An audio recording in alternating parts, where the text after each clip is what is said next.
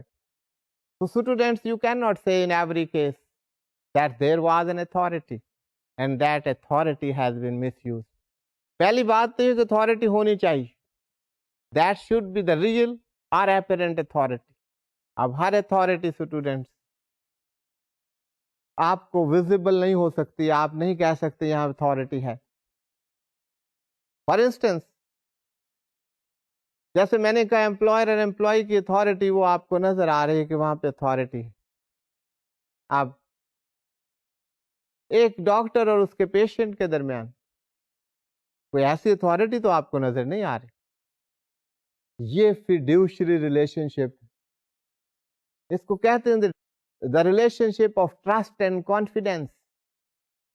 They have the apparent authority. اگر کوئی مریض کسی کریٹیکل کنڈیشن میں اور اس کا فزیشین یا سرجن اس کو کہتا ہے کہ آپ ایکسیسولی ہائی چارجز پروفیشنل فی مجھے پے کریں, so he will have to pay. So there was an authority, there was a relationship. That was the fiduciary relationship. That was the relationship of the trust and the confidence. اور اس relation کو اب وہ وہاں پر ایک apparent authority exercise کر رہا ہے, اس کو مس یوز کیا جا رہا ہے. ایک کونسل ہے, ایک لائر ہے اور اس کا کلائنٹ ہے, ان کے درمیان ایک ٹرسٹ اینڈ کانفیڈنس کا ریلیشن شپ. اگر اس ریلیشن شپ کو, اس اتھارٹی کو, اس اپیرنٹ اتھارٹی کو مس یوز کرے ایک پارٹی, تو that would be undue influence. تو یہ ایگزامپلس کے بعد آپ کو یہ بات سمجھ آئے گی. اب آپ اسے دیکھیے یہ کیا کہا جا رہا ہے. In particular and without prejudice to the generality of the foregoing principle, جو کہ سب سیکشن 1 میں بات کی. A person is deemed to be in a position to dominate the will of another, A, where he holds a real or apparent authority over the other, or where he stands in a fiduciary relation to the other. اگر یہ چیزیں ہیں تو وہ undue influence, وہ اس کے پاس وہ authority ہے. اب دیکھا جائے گا کہ وہ انفلوئنس ایکسرسائز ہوا یا نہیں ہوا, اور اس کا مقصد کوئی انڈیو ایڈوانٹیج حاصل کرنا تھا. یہ تمام کنڈیشنز پوری ہوں گی تو پھر وہ انڈیو انفلوئنس ہوگا. وہ ریلیشن شپ بھی ہونا چاہیے, وہ اپیرنٹ اتھارٹی یا ریئل اتھارٹی بھی ہونا چاہیے, اس اتھارٹی کا استعمال بھی ہونا چاہیے, اور اس کا مقصد یہ ہو کوئی انڈیو ایڈوانٹیج حاصل کیا جا رہا ہے. That would be undue influence. Next بات ہو رہی ہے, پہلے اے ہم نے دیکھا. B, where he makes a contract with a person whose mental capacity is temporarily or permanently affected by reason of age, illness, or mental or bodily distress.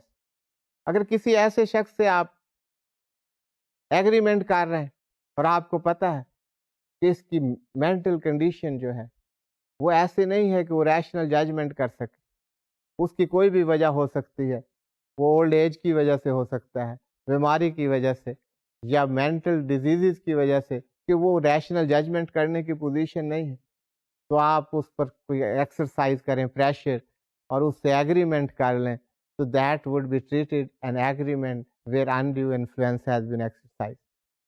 تو یہ سب سیکشن 2 میں اسٹوڈینٹس یہ بات ہو رہی ہے. ابھی اس میں سب سیکشن 3 بھی ہے انڈیو انفلوئنس میں, وہ ہم دیکھ لیں, اس کے بعد ہم آگے چلتے ہیں کہ انڈیو انفلوئنس کا اسکوپ کیا ہو سکتا ہے. اب سب سیکشن 3 میں کیا کہا جا رہا ہے, پہلے سلائیڈ پر آپ دیکھ لیجئے. What is sub section 3 of section 16.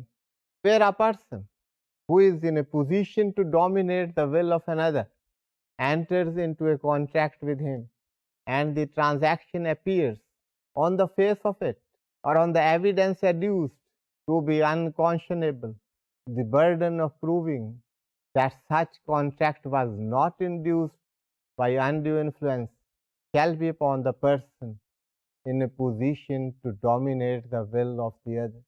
اب یہاں پر بات یہ ہو رہی ہے کہ اگر کسی کے پاس یہ پوزیشن آف ڈومیننس, میں آپ کو پہلے ورڈ بائی ورڈ بتا دیتا ہوں what does it mean. اس میں ہے where a person who is in a position to dominate the will of another. Position of dominance ہونی چاہیے کہ ڈومینیٹ کر سکتا ہے، یہ بات ہم کر چکے. enters into a contract with him، ایسا شخص کانٹریکٹ کرتا ہے دوسرے شخص. and the transaction appears on the face of it، بادی نظر میں دیکھنے سے ہی پتا چلتا ہے کہ یہ جو ٹرانزیکشن ہے یا انریزنیبل ہے، یہ ٹرانزیکشن انریزنیبل ہے، آپ کو آن دا فیس آف اٹ نظر آ رہی. یا دوسری صورت آن دا ایویڈینس ایڈیوسڈ، جو ایویڈینس پروڈیوس کی گئی ہیں اس ایویڈینس سے یہ اخذ کیا جا رہا ہے. وہ جو ایویڈینس، کوئی بھی ایویڈینس ہو سکتی ہے وربل یا ڈاکیومنٹری، کہ یہ transaction that is unreasonable, unconscionable by any stretch of imagination. یہ ٹرانزیکشن ایسی نارمل کورس آف بزنس میں ہو نہیں سکتی. یہ ٹرانزیکشن اس وجہ سے ہوئی ہے کہ یہاں پر کوئی انڈیو انفلوئنس ایکسرسائز ہوا ہے. اگر یہ صورتحال ہو تو the burden of proving that such contract was not induced by undue influence will lie on the person in a position to dominate the will of the other. اب یہاں پر burden اگر کوئی کہہ رہا ہے کہ مجھ پر انڈیو انفلوئنس ایکسرسائز ہوا ہے، یہ پوزیشن آف ڈومیننس تھی، اس کو ایکسرسائز کیا گیا ہے، اور وہ ٹرانزیکشن بھی ایسی لگتی ہے which is unimaginable, which is unreasonable، جو کہ آرڈنری کورس آف بزنس میں ایسی ٹرانزیکشن نہیں ہوتی، تو اس کو کہا جائے گا جس شخص کے پاس یہ پوزیشن ہے کہ آپ پروو کریں کہ آپ نے انڈیو انفلوئنس ایکسرسائز نہیں کیا. یہ اب اس کی ذمہ داری ہے. the burden of proof will shift to that person.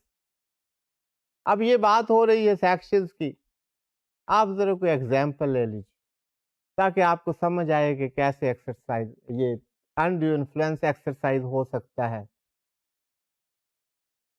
آپ ایگزامپل لیں ڈیٹر اینڈ کریڈیٹر. اب کوئی کریڈیٹر ہے، اس کو پتا ہے کہ یہ جو میرا ڈیٹر ہے یہ بڑی مشکل میں، circumstances will prove that influence has been exercised or not. اب یہ ڈیٹر اینڈ کریڈیٹر میں ایک انفلوئنشل پوزیشن ہے، اپیرنٹ اتھارٹی ہے کریڈیٹر کے پاس. ڈیٹر تو مشکل میں ہے، اس کو پیسہ چاہیے اور اسے اس کی مشکلات کا پتہ ہے کہ he is in trouble. اب کریڈیٹر کہتا ہے ٹھیک ہے جی، آپ کو ہم یہ فائنینس کر دیتے ہیں، یہ لون دے دیتے ہیں، آپ واپس کر دیجئے گا. کوئی ٹائم لمٹ بھی سیٹل ہو جاتی ہے. ریٹ آف انٹرسٹ جو چارج کیا جائے گا دیٹ ول بی 80%. اب یہ ٹرانزیکشن ہو گئی. اب جا کر اگر اس کو کنٹیسٹ کیا جائے کہ دیکھیں جی میں تو مشکل میں تھا، یہ اپیرنٹ اتھارٹی کریڈیٹر کے پاس تھی اور اس نے اس کو استعمال کی. اب یہ جو 80% انٹرسٹ، اگر مارکیٹ کا ریٹ اس وقت سے that is 10%، to charge an interest of 80%, this is unconscionable. That cannot be conceived by any stretch of imagination, that the rate of interest where the market average interest is 10% can be 80%. تو یہاں پر کہا جائے گا کہ آپ یہ transaction آپ کی بتا رہی آن دا فیس آف اٹ، جو کوئی دیکھے گا اس کی ڈیٹیلز میں جانے کی ضرورت نہیں ہے. یہ آن دا فیس آف اٹ یہ ٹرانزیکشن بتا رہی ہے کہ that undue influence has been exercised because it is unconscionable. یا ایویڈینس کے ذریعے اس کو پروو کیا جائے کہ undue influence that has been exercised. تو صورت میں اگر ٹرانزیکشن کی نوعیت ایسی ہے تو it will be treated that very transaction is where undue influence has been exercised by the other party. ہاں یہاں ایک بات کہی گئی، اگر یہ الیج کیا گیا، یہ الزام لگایا گیا ہے کہ undue influence ان سرکمسٹانسز پر مجھ پر ایکسرسائز کیا گیا تھا، تو کریڈیٹر کو یہ اختیار حاصل ہے کہ وہ یہ پروو کرے، لیکن یہ برڈن اس پر ہوگا to prove that no undue influence was exercised. If he is not able to prove, then that transaction will be treated, that agreement will be treated in which undue influence has been exercised. میرا خیال اس example کے بعد آپ کو یہ بات clear ہو گئی ہوگی، اس میں اب کوئی مشکل نہیں ہونی چاہیے. اینی وے ہم آگے بڑھتے ہیں تو آپ کے جو مشکلات ہیں وہ آسان ہوتی جائیں گی. اب یہ باتیں میں آپ کو ساتھ ساتھ کرتا جا رہا ہوں، اب آپ دیکھ لیجئے for the sake of convenience کہ یہ کیا چیزیں ہیں، کیا باتیں ہیں جو ہم نے کی. Undue influence shall be considered if the following conditions appear. یہ سب سیکشن 1 2 3 سے ڈیرائیو کی گئی بات. 1. The position of dominance. یہ ہے ability to dominate the other person. اس کے will کو ڈومینیٹ کرنے کی پوزیشن ہونی چاہیے. یہ ہم بات کر چکے ہیں. Fiduciary relation between the parties. یہ بھی ہم نے بات کی کہ relation of the trust and confidence that if existing تو وہ اپیرنٹ اتھارٹی وہ سمجھی جائے گی کہ that person has the authority to exercise undue influence. اس کے بعد یہ بات ہم کر چکے ہیں کہ ایکچوئل یوز اور exercise of the influence. Authority ہو سکتی ہے.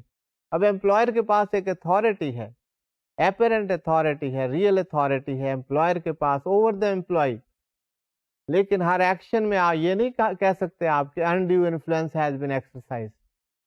اس کے لیے وہی ضروری ہیں اسٹیپس جو ہم نے بات کی ہے. وہ اتھارٹی بھی ہو، اس اتھارٹی کا استعمال بھی ہو، اور اس سے کوئی استعمال کس مقصد کے لیے ہو، to derive undue benefit, undue advantage from the agreement which is being entered into. So actual use or exercise of the influence. Next جو ہم نے بات کی ہے exercise of the influence, not only existence thereof. اس کا وجود ہونا کافی نہیں ہے کہ جیسے ہم نے بھی امپلائر کی بات کی کہ یہ جو ہے اتھارٹی یہ ایگزسٹ کرتی ہے، اس کی ایگزسٹنس کافی نہیں ہے، اس کا ایکسرسائز ہونا بھی ضروری ہے. اور وہ ایکسرسائز کس مقصد کے لیے ہو، to enter into an agreement deriving undue advantage or benefit of exercise of the position of dominance.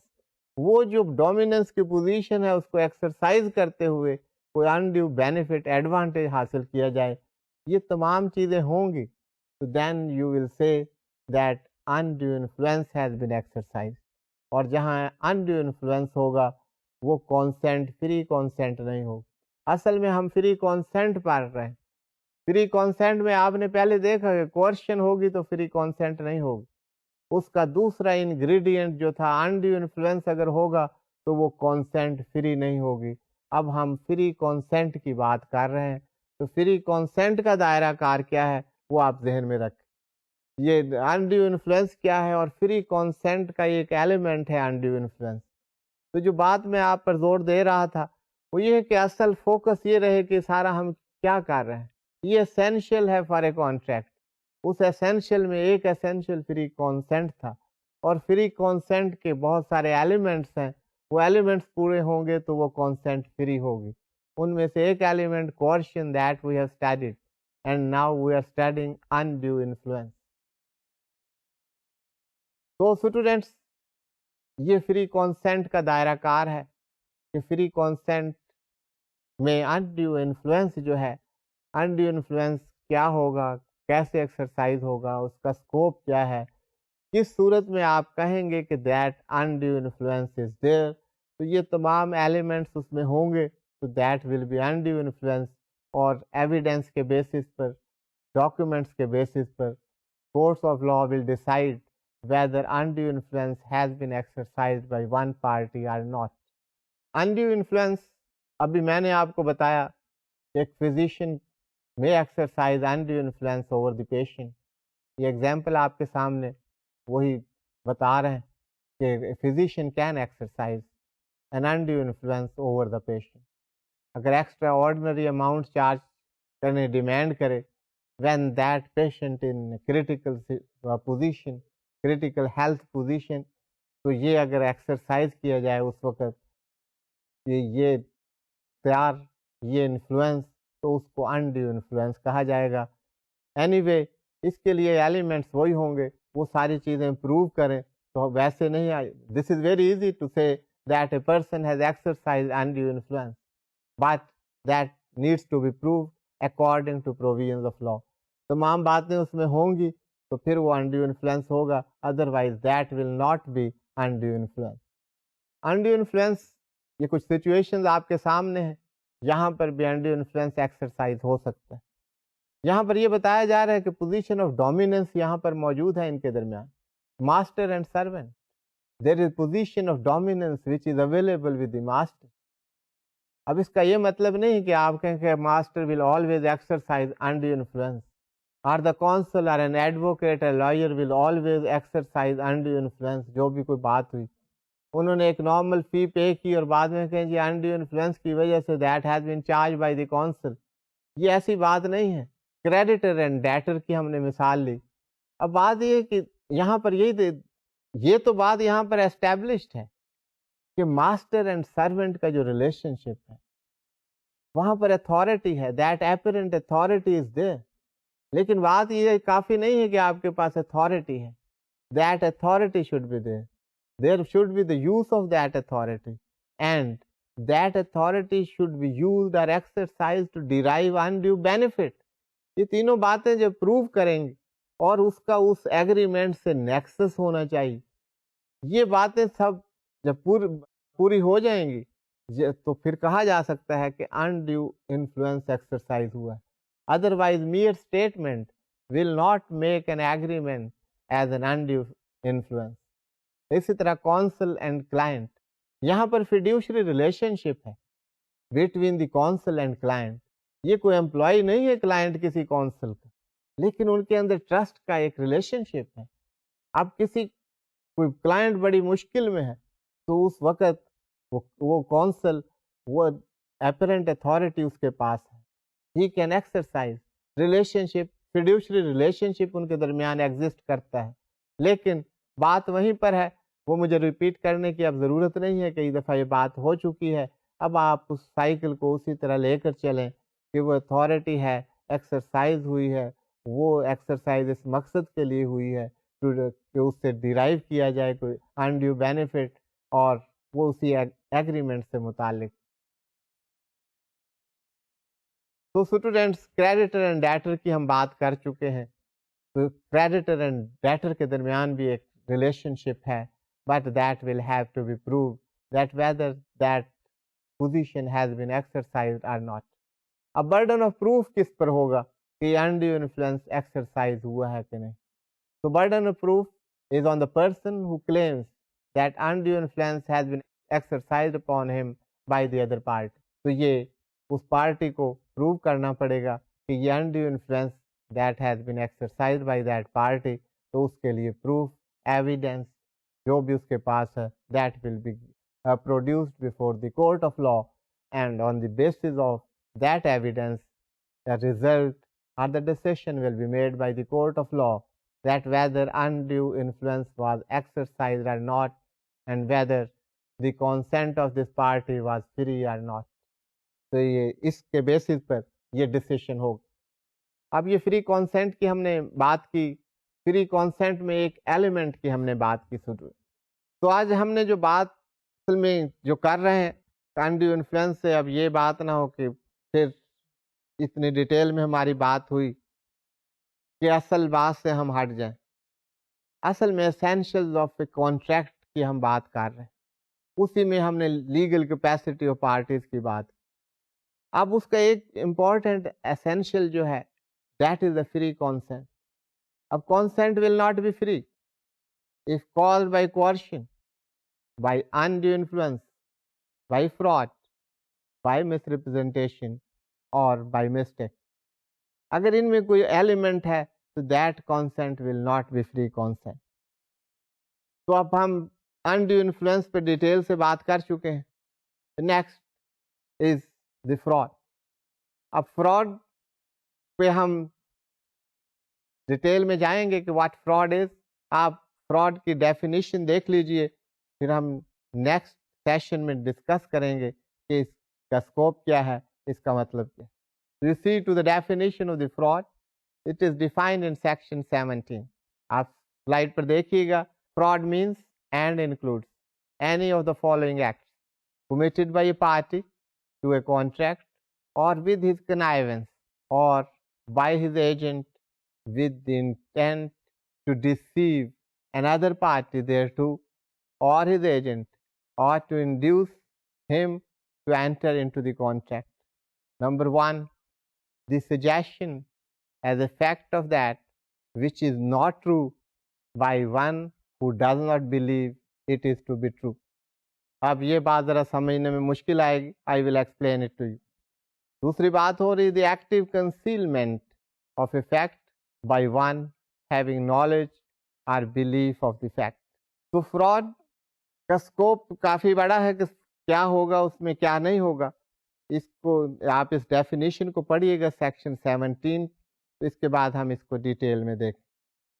تو اسٹوڈینٹس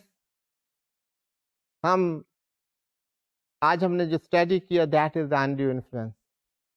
اور انڈیو انفلوئنس میں اگر آپ 3 باتیں ذہن نشین رکھیں تو باقی اسپیکٹ جو ہے وہ آپ کو خود کلیئر ہوتے جائیں گے. تو 3 باتیں یہ ہے کہ انڈیو انفلوئنس وہ انفلوئنس ہوگا جب کوئی ایسا شخص ایکسرسائز کرے who has the apparent or real authority of dominance. وہ ڈومینیٹ کرنے کی اتھارٹی رکھتا ہو. Authority of dominance is vested in that person. تو ایک تو پہلے آپ کو یہ ڈٹرمن کرنا پڑے. پھر دوسری بات جو ہے کہ that authority has been used. اور تیسری بات یہ ہے کہ that has been used to derive some undue benefit اور advantage and that must be related to that very agreement. That will be undue influence. تو انشاءاللہ ہم کنٹینیو رکھیں گے فری کانسینٹ کو. Next we shall discuss fraud. تو آپ اس کو دیکھیے گا, سیکشن 17 پڑھیے گا. تو نیکسٹ سیشن میں ہم اسے کنکلوڈ کریں گے. تو thank you very much for being with me. اللہ حافظ.